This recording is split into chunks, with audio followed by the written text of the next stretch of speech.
Hello guys, welcome to my channel Shuvo explainer. আমি আছি শুভ আপনাদের সাথে। আজকে আমরা কথা বলবো বাংলাদেশের কিং খান সাকিব খানের নিউ আপকামিং দুটি মুভি সোলজার আর প্রিন্স নিয়ে। প্রথমে আমরা কথা বলবো সাকিব খানের সোলজার মুভিটি নিয়ে।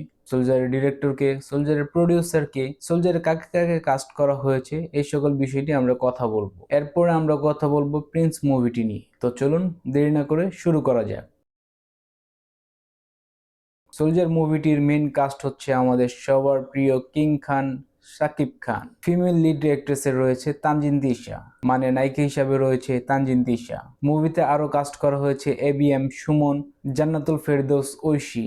এই মুভি এর গল্পটি সাময়িক রাজনৈতিক প্রেক্ষাপটে একজন প্রাক্তন গোয়েন্দা কর্মকর্তার পেশাগত ও ব্যক্তিগত সংগ্রামকে কেন্দ্র করে আবর্তিত হয়েছে। এটি একটি বাস্তব ঘটনা থেকে অনুপ্রাণিত হয়ে এই গল্পটি লেখা হয়েছে। এটি একটি অ্যাকশন ড্রামা মুভি। সহজ ভাষায় বলতে গেলে এই মুভিতে সাকিব খান একজন গোয়েন্দার রোল করবে, যে থাকবে চাকরিচ্যুত, মানে আর কি চাকরি করে না এমন একজন লোক থাকবে। আর সে এই দেশের যেই দুষ্টু রাজনীতিগুলো আছে সেই রাজনীতির বিপক্ষে দাঁড়াবে। আর এগুলোই আমরা মুভিতে দেখতে পারবো। এই মুভিটি produced by Sun Music and Motiur Pictures and লাফিং এলিফ্যান্ট।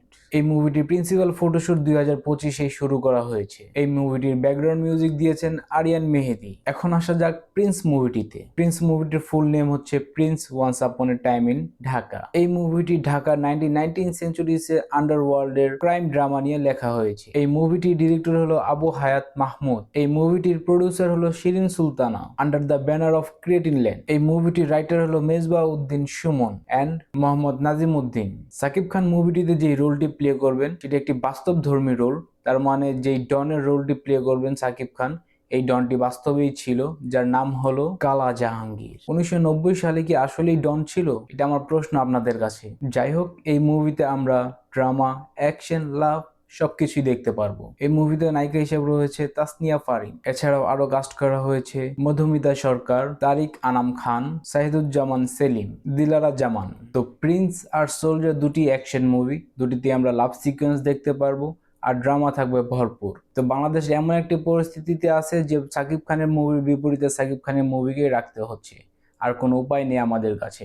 তো দেখা যাক কোন মুভিটি ভালো কালেকশন করতে পারে বক্স অফিসে। তো আজকের জন্য এতটুকুই। যারা যারা আমার চ্যানেলে নতুন তারা তারা এখনই আমার চ্যানেলটিকে সাবস্ক্রাইব করে রাখুন। আর যদি ভিডিওটি ভালো লেগে থাকে তাহলে একটি লাইক, কমেন্ট, শেয়ার করতে ভুলবেন না।